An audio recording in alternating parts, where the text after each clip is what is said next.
नमस्कार दोस्तों, मेरा नाम मगेंद्र तोमर है।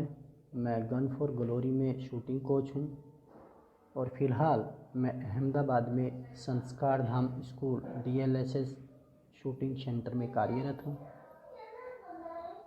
एक कहानी मैं आज आपके सामने प्रस्तुत कर रहा हूँ, जिससे मुझे लगता है कि आपके स्पोर्ट्स कैरियर में काफ़ी आपको लाभ होगा और आपको एक मोटिवेशन मिलेगा। बहुत पुराने समय की बात है। भगवान भोलेनाथ और इंद्रदेव एक गांव के किसानों से काफ़ी नाराज़ हो गए, गुस्से में आ गए और उन्होंने इंद्रदेव ने उस गांव के किसानों को शाप दे दिया और उन्होंने बोला कि अगले 12 साल तक इस गांव में कोई भी बरसात नहीं होगी। ऐसी स्थिति में वो गांव वाले काफ़ी निराश हुए और उन्होंने भगवान इंद्रदेव की आराधना की, उनसे क्षमा याचना मांगी। तो भगवान इंद्रदेव ने बोला कि इसका एक ही समाधान है, जब भगवान शंकर का डमरू बजेगा तभी बरसात हो सकती है, तभी बरसात होगी। क्योंकि भगवान शंकर भी नाराज़ थे। सभी किसान इकट्ठा होकर भगवान भोलेनाथ के पास गए और उन्होंने उनसे प्रार्थना की कि हे प्रभु, हमारी इस समस्या का समाधान कीजिए, हम तो बर्बाद हो जाएंगे। अगर 12 साल तक बारिश ही नहीं होगी तो हमारे तो सब कुछ, हम बर्बाद हो जाएंगे, हम तबाह हो जाएंगे। तो ऐसे में भगवान भोलेनाथ ने उनको बोला कि बरसात करने का जो प्रावधान है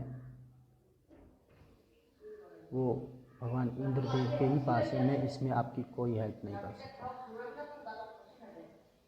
ऐसे में वो गांव वाले काफ़ी निराश और हताश होकर अपने घर को लौट गए और घर आने के बाद 12 साल गुजर जाने का इंतज़ार करने लगे। उस गांव के किसानों में एक किसान ऐसा भी था जो नित्य अपने खेत में जाता, अपने खेत की निराई गुड़ाई करता, अपने बैलों को खेत में ले जाता समय समय पे और हल जोतता, अपने द्वारा खेत में कठिन परिश्रम करता, खुदाई करता और जब फसल बोने का समय होता है तो उस समय में वह अपने खेत में बीज बखेरता, खाद डालता। वो ये नित्य कार्य लगभग 4 सालों तक करता रहा। अब उस गांव के किसानों ने आपस में बात करना, बातें बनाना शुरू कर दिया कि वो ऐसा क्यों कर रहा है, जब पता है कि 12 साल तक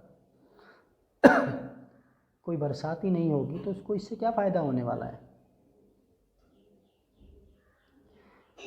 तो सभी गांव के किसान इकट्ठे होकर उस किसान के पास गए और उनसे बात की कि भाई आप ऐसा क्यों कर रहे हो।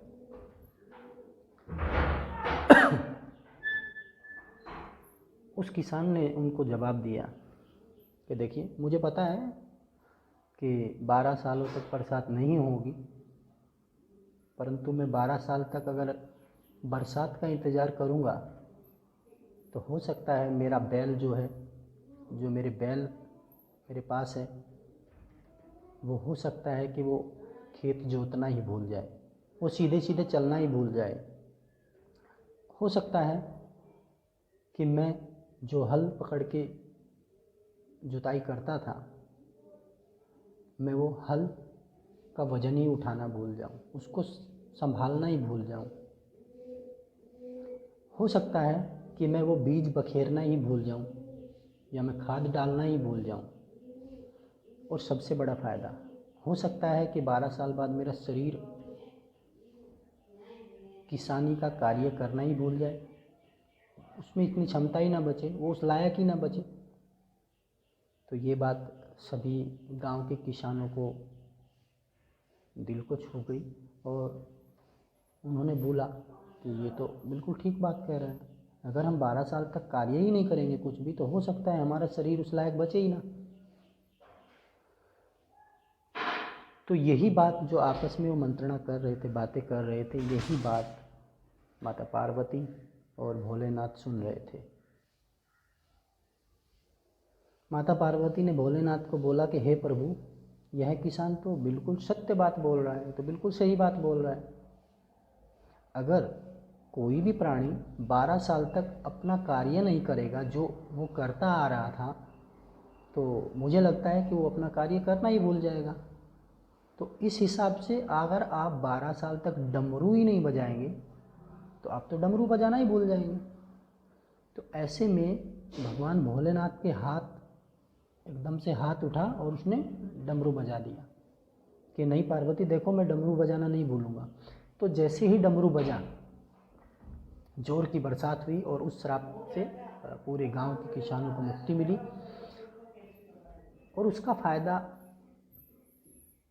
उस किसान को जो नित्य अपना कार्य कर रहा था, उसका फ़ायदा उसको इस रूप में मिला कि उसकी ज़मीन जो कि पहले से ही अच्छे से जोत के रखी गई थी, उसमें निराई गुड़ाई अच्छे से होके रखी थी, उसका पूरा कार्य एकदम बिल्कुल होके रखा था, उसमें बहुत जोर की फसल हुई और उसको उस खेती से बहुत फ़ायदा हुआ। दूसरे किसान जो थे 4 साल जब वेट कर चुके थे, यानी कि वो 12 साल पहले, जब 12 साल का उनको जो टाइम दिया था उससे पहले ही वो बरसात हो गई, क्योंकि गलती से वो डमरू बज गया और बरसात होने से वो श्राप मुक्त हो गए। तो दूसरे किसानों को ये तो फ़ायदा हुआ कि 6 साल या 8 साल पहले बरसात हो गई, लेकिन तब तक भी उनका बहुत नुकसान हो चुका था। उनके खेत बंजर होने के कगार पे पहुंच चुके थे। तो इस कहानी को मैं एक स्पोर्ट्समैन और एक शूटर के साथ इस तरह से जोड़ता हूँ कि फ़िलहाल का जो दौर है जिसमें पूरी दुनिया लॉकडाउन में है, कोविड-19 का जो कहर हम झेल रहे हैं, उस समय में आप अपने घर पे रहकर भी, हम लॉकडाउन खुलने का इंतज़ार अगर करेंगे तो हो सकता है कि हम अपने कार्य करना ही भूल जाए। हम वेपन के चैम्बर में पैलेट ही डालना भूल जाए, हम उसका वज़न उठाना ही के लायक ही ना बचे। और ये हो सकता है कि हमारा मन ही चेंज हो जाए कि हम शूटिंग को छोड़ दें या उस स्पोर्ट्स को छोड़ के दूसरा चेस खेलने लग जाए या डिफरेंट के दूसरे गेमों में लग जाए। तो यहाँ पे आपको इस कहानी से यह सीख मिलती है कि आप अपने घर पे अभी हो, आप सेंटर्स पे नहीं जा पा रहे हो, आप एकेडमीज़ में नहीं जा पा रहे हो, बट आप अपने घर पे रहकर भी अपने आप को डेवलप कर सकते हो, अपने स्पोर्ट्स को ऊंचाइयां दे सकते हो। क्योंकि कहावत भी है, मन चंगा तो कठौती में गंगा।